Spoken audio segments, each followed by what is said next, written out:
Hello friends, welcome back on my YouTube channel BS learning classes. दोस्तों, आज हम फिर से आपके लिए क्लास 10th के बिहार बोर्ड के इंग्लिश के पोएट्री सेक्शन का चैप्टर नंबर 2 जिसका नाम है ओड ऑन सॉलिट्यूड, इसको लेकर उपस्थित हुए हैं और इस चैप्टर को हम आज बारीकी से इस वीडियो में कवर करने वाले हैं। तो बच्चे, आपसे एक नम्र निवेदन है कि आप अभी तक हमारे इस चैनल पर नए हैं तो प्लीज़ सबसे पहले आपका ये काम बनता है कि ये चैनल को आप जल्द से जल्द सब्सक्राइब कर लें और साथ ही साथ बेल आइकन को प्रेस कर लें ताकि सभी वीडियो आपको समय पर मिलती रहे और आप अच्छे से पढ़ाई करते रहें। तो चलिए, इस चैप्टर में हम बिना समय गंवाए हुए इस चैप्टर को हम स्टार्ट करते हैं। तब इस शब्द का प्रयोग किया जाता है। तो इस चैप्टर का नाम क्या है? Odd on solitude. ओड एक ग्रीक शब्द है और इसका उपयोग जब कभी भी किसी व्यक्ति या वस्तु को संबोधित करने के लिए कविता लिखी जाती है ना, तब इस शब्द का प्रयोग किया जाता है जिसका नाम ओड है। तो इस चैप्टर का भी नाम देख सकते हैं, क्या लिखा है? Odd on solitude. और सॉलिट्यूड का मतलब होता है एकांतवास या अकेलापन। तो इसमें एक अकेलेपन या एकांतवास को संबोधित करते हुए कविता लिखी गई है। तो आप समझ ही चुके होंगे। तो चलिए हम आगे में बढ़ रहे हैं। क्या लिखा है इसमें, बारी बारी सब इसको सभी चीज़ों को समझते हैं। सबसे पहले इस चैप्टर में हम लेखक के थीम्स को कवर कर रहे हैं। लेखक का थीम्स क्या है, देखिए यहाँ से हम पढ़ते हैं। इसके लेखक है अलेक्जेंडर पोप। कौन है? Alexander pope. इसमें क्या लिखे हैं हम समझ रहे हैं। लिखा है कि Alexander pope 1688 to 1744 was one of the greatest satirists of the early 18th century। बच्चे, ये जो वर्ड है ना, सैटरिस्ट का मतलब होता है व्यंग्यकार, व्यंग्यकार, और ग्रेटेस्ट का मतलब होता है महान, सेंचुरी का मतलब होता है शताब्दी। तो यहाँ से पूरा अर्थ हम बता रहे हैं आपको। अलेक्जेंडर पोप का जन्म 1688 में हुआ था और इनकी मृत्यु देहांत 1744 में हुई। बच्चे, ये बात देखिए, इनका ये जो कविता जो लिखा गया है ना, वो ये अपनी उम्र में 12 साल की उम्र में लिखे हैं और आप आज 10th क्लास में इस पोएम को पढ़ रहे हैं, यानी 16 वर्ष की उम्र में आप इस कविता को पढ़ रहे हैं। तो आप ये जान के आश्चर्य हो जाएंगे कि ये कवि उस समय ये कविता को लिखे हैं जब इनकी उम्र मात्र 12 साल थी। तो 12 साल की उम्र में ये कविता लिखी गई है और यहाँ पे बताया जा रहा है। देखिए, ये कौन है? Alexander pope. तो अलेक्जेंडर पोप के बारे में यहाँ से एग्जाम में भी पूछा जा सकता है वस्तुनिष्ठ प्रकार के प्रश्नों में कि अलेक्जेंडर पोप का जन्म कब हुआ था। तो 1688 ईस्वी में हुआ था। उनकी मृत्यु 1744 ईस्वी में हुई थी। कह रहा है कि was one of the greatest satirist of the early 18th century. कह रहा है कि ये 18वीं सदी के पूर्व के एक बहुत ही महान व्यंग्यकारों में से एक माने जाते थे। ठीक है, यानी ये 18वीं सदी के पूर्व के व्यंग्यकारों में से महान जितने भी व्यंग्यकार थे उन सभी में से ये श्रेष्ठ माने जाते थे। He was also a critic. बच्ची, क्रिटिक जो शब्द है ना, इसका मतलब होता है आलोचक। तो एक आलोचक भी थे। आगे देखिए, हम पढ़ रहे हैं, आगे बताया गया, this when of his poetry is best express in the rape of the lock. करे ये जो वेन ऑफ द पोइट्री है ना, पोइट्री जो हम पढ़ रहे हैं ना, जो कविता का जो मेन वेन जो है ना, वो अच्छी तरह से इसमें अभिव्यक्त किया गया है। इनकी कुछ खास पुस्तकों में अभिव्यक्त किया गया है। उस पुस्तकों को हम जानने वाले हैं। चलिए, उस पुस्तक को हम जानते हैं। इनके व्यंग्य करने का जो हास्य क्रम है ना, उसके गुणों को ये अपने कुछ खास पुस्तक जिसका नाम है the rape of the lock, The Dunciad, the Epists, two of his other famous work, an essay on the criticism and the essay on man। करें, इनकी दो और भी प्रसिद्ध कविता है जिसका नाम है, पहला का नाम है ऐसे ऑन क्रिटिसिज्म और दूसरा का नाम है ऐसे ऑन मैन। तो यहाँ पे चलिए एक बार हम समझते हैं। करें, अलेक्जेंडर पोप का जन्म 1688 में हुआ था, उनकी मृत्यु 1744 में हुई थी और ये कविता ये अपने 12 वर्ष की उम्र में लिखे थे। कहा जाता है कि ये 18वीं सदी के पूर्व के एक जाने माने व्यंग्यकारों, महान व्यंग्यकारों में से एक माने जाते थे और वे एक आलोचक भी थे। और साथ ही साथ बताया जा रहा है, but he is remembered chiefly as satirist. लेकिन ये मुख्यतः ये व्यंग्यकार के नाम से ही सबसे ज़्यादा परिचित थे और जाने जाते थे, याद किए जाते थे। कह रहा है कि इनकी ये जो अभिव्यक्त करने की, व्यंग्य को अभिव्यक्त करने की जो गुण है ना इनकी, वो इनकी खास कुछ पुस्तकों में लिखी गई है जिसका नाम है the rape of the lock, the Dunciad, the epistles, two of his other. और भी इनके दो और महत्वपूर्ण वर्क है, यानी रचना है, जिसका नाम है एजे ऑन क्रिटिज्म और दूसरा है एजे ऑन मैन। तो बच्चे, आप इस चैप्टर के थीम्स को तो समझ ही गए होंगे। चलिए अब हम आगे बढ़ते हैं।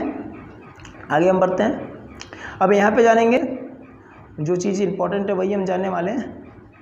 अब यहाँ पे देखिए हम आपको बता दिए कि ओड क्या होता है, वो अभी हालांकि ओड के बारे में यहाँ बताया भी है, लिखा है यहाँ पे ode is a poem address to a person और एन ऑब्जेक्ट। करें ओड जो है ना एक कविता है जो किसी पर्सन को यानी व्यक्ति को या किसी ऑब्जेक्ट को या वस्तु को एड्रेस्ड यानी संबोधित करने के लिए की जाती है। समझ चुके हैं, वही चीज़ हम आगे शुरुआती में बताए थे आपको। और द ग्रीक वर्ड, और ये ग्रीक वर्ड है ओड जो है ना शब्द, ये ग्रीक शब्द से लिया गया है। समझ चुके हैं बिल्कुल। और कह रहा है कि इस चैप्टर में हम क्या पढ़ने वाले हैं, तो देखिए यहाँ बता रहा है कि इन द प्रेजेंट पोएम यानी इस वर्तमान कविता में, ये दी गई प्रस्तुत कविता में ओड ऑन सॉलिट्यूड, ये ओड ऑन सॉलिट्यूड जो है ना एकांतवास का पे ऊपर लिखी गई जो आधारित कविता है ना, इसमें the poet draw a beautiful picture of A happy man. इस चैप्टर में ये खुशहाल व्यक्ति के सुंदर तस्वीर को, इमेज का चित्रण करते हैं। इस कविता में ये बताते हैं कौन खुश व्यक्ति है इस दुनिया में, कौन इस दुनिया में खुशहाल व्यक्ति है, यानी जिसे किसी प्रकार की दुख तकलीफ नहीं है, किसे खुश कहा गया है। तो चलिए हम इस चैप्टर को बिना समय कमाए हुए बारीकी से इस पोएम को पढ़ने वाले हैं। बिल्कुल हमारे इस चैप्टर को आप एंड तक देखिएगा ताकि आपको इस चैप्टर में कोई भी डाउट नहीं रह जाए। अगर आपको कोई शिकायत हो तो कमेंट बॉक्स पे आप ज़रूर कमेंट करें, अपना नाम कमेंट करें और ज़्यादा से ज़्यादा वीडियो को शेयर करें और साथ ही साथ हमारे इस चैनल को सब्सक्राइब भी करें। तो चलिए हम इस चैप्टर को यहाँ पे इस चैप्टर की जो भी कविता है इसको हम जानने वाले हैं एक करके। देखिए यहाँ पे क्या लिखा हुआ है, happy the man whose wish and care. लेखक कहते हैं ना, लेखक क्या कहते हैं देख रहे हैं, तो अच्छा चलिए इसको हम और थोड़ा रिसाइज करते हैं। देखिए क्या लिखा है, happy the man whose wish and care, a few paternal acres bound, content to breathe his native air in his own ground। लेखक करे हैप्पी द मैन, वह आदमी खुश है, वह व्यक्ति क्या है, खुशी है, हैप्पी है, खुशहाल है, सुखी है। कौन सा आदमी जी, कह रहा है हुज विश एंड केयर, यानी जिसकी कुछ इच्छा है, जिसकी कोई परवाह है, जिसकी कोई क्या है यानी अभिलाषा है, वो आदमी खुश है। और क्या चीज़ की अभिलाषा है, तो देखिए यहाँ पे आगे बताया है, अ फ्यू पैटर्नल्स एकर बाउंड। बच्चे ये जो पैटर्नल लिखा है ना, पैटर्नल का मतलब होता है, पैटर्नल का मतलब होता है पैतृक, यानी वह मतलब कोई वह संपत्ति जो हमें अपने पूर्वजों के द्वारा विरासत में मिली होती है ना, उसे हम पैटर्नल कहते हैं।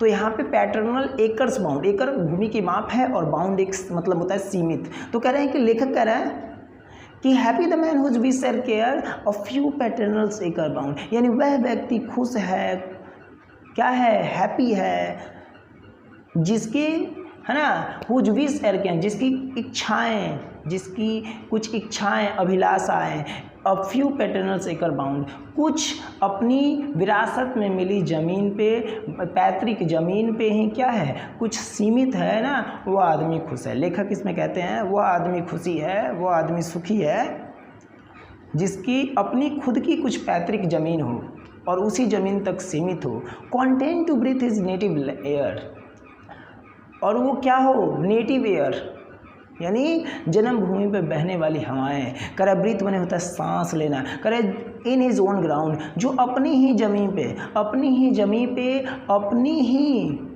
यानी घर की, गाँव की वायु को अपने सांस में लेता हो, वह व्यक्ति खुश है। लेखक कहते हैं कि happy the man whose wish and care a few paternal सेकर bound, content to breathe his native air in his own ground. लेखक कह रहे हैं कि वह आदमी खुशी है, खुशहाल है, सुखी है, जिसकी इच्छाएं कुछ एकड़ भूमि तक ही सीमित है, उस भूमि तक ही सीमित है जो उनके पूर्वजों के द्वारा उसे विरासत में मिली है, और साथ ही साथ वो उसी भूमि पे, अपने उसी भूमि पे यानी खुले चैन से सांस में अपने उसी वायु को लेता है, वही आदमी खुशी है, और अपने ही भूमि पर एकदम चैन से जीता है, वो आदमी खुशी है। चलिए हम आगे, वही आदमी खुश है, दूसरा कोई खुश नहीं है। लेखक ये कह रहे हैं, लेखक कह रहे हैं वो आदमी सुखी है, उसे किसी भी चीज़ की दिक्कत नहीं है। अब आगे देखो क्या कर रहा है, कह रहा है whose herds with milk, whose fields with bread, whose flocks supply him with attire, whose trees in summer yield him shade in winter fire. लेखक कह रहे हैं कि हुज फील्ड्स विथ मिल्क,